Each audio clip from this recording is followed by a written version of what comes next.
MV Agusta in the ADV market.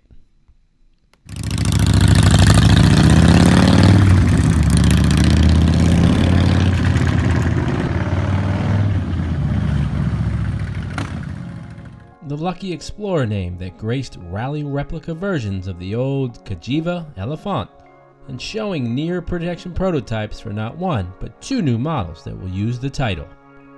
Word has it that both these models will be available in late 2022.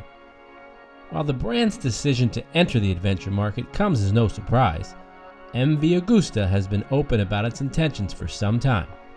The Lucky Explorer project is actually more significant than that. It includes not one but two models, both representing significant moves for MV. The larger machine, dubbed Lucky Explorer 9.5, is the first to appear with a new 931cc derivative of the 800cc triple that currently powers the majority of MV's range, including the F3, Brutale 800, Dragster 800, Turismo Veloce, and Super Veloce. The second bike, the Lucky Explorer 5.5, is the first fruit of MV Agusta's partnership with Chinese firm Qianjiang, owner of Benelli and QJ Motor brands. It features the 550cc parallel twin that's likely to be the basis of a whole range of entry-level MVs in the future. To uprate the 800 triple to 930 cc's, MV has increased both the bore and stroke, requiring a new crankshaft and a new cylinder head. As with the smaller displacement engine, the crank is a 120-degree design that rotates backward to reduce the bike's overall gyroscopic effect and sharpen handling, a trick most modern GP bikes have long since adopted. With a 12:5:1 compression ratio down from 13:3:1 on the 800, the engine is tuned for torque rather than absolute power, although its peak, a claimed 123 horsepower at 10,000 RPMs, along with 75 foot-pound of torque at 7,000 RPM, is still more than most similarly sized rivals can muster. The bike's tech includes a 7-inch TFT screen with the usual Bluetooth connections for smartphones, and less usually, there will be the option of a recluse automatic clutch and a semi-automatic electronically actuated transmission.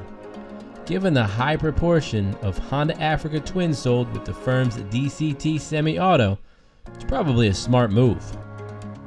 The bike sits in a steel frame with a combination of forged and extruded sections, aluminum dual-sided swing arm, and proper off-road suited wheels, 21 at the front and 18 at the rear.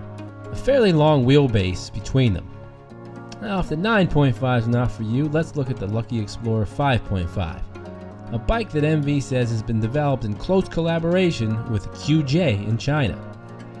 There are fewer specs to go on the moment, but it's clear that the prototype borrows a large number of its parts from the QJ Motor SRT 500. That bike uses the engine and frame from the Benelli TRK 502, since both companies are subsidiaries of QJ. And while the Benelli isn't well known on this side of the Atlantic, it's one of Italy's best-selling bikes for the last couple of years. MV's version gets a larger capacity 550cc derivative of that parallel twin engine. Other components look to be high-spec, with Brembo brakes clearly on display, although final details of the bike have yet to be announced. The styling too is a quantum leap forward from the gawky-looking Benelli TRK 502 or the sleeker but somewhat derivative QJ Motor SRT 500. With the Lucky Explorer project now out in the open, MV Agusta has launched a dedicated website, luckyexplorerproject.com. You can check out both bikes there. Pretty cool from the ADV market for two new players to come on the scene. I like the looks and styling of this bike, but I'm just a little wary of the QJ collaboration and see how the reliability is over the long haul, especially off-road with an ADV bike where a lot of things can happen. So if this bike is priced right, are you a player for the MV Agusta? Put it in the comments below. Thanks for watching, and don't forget,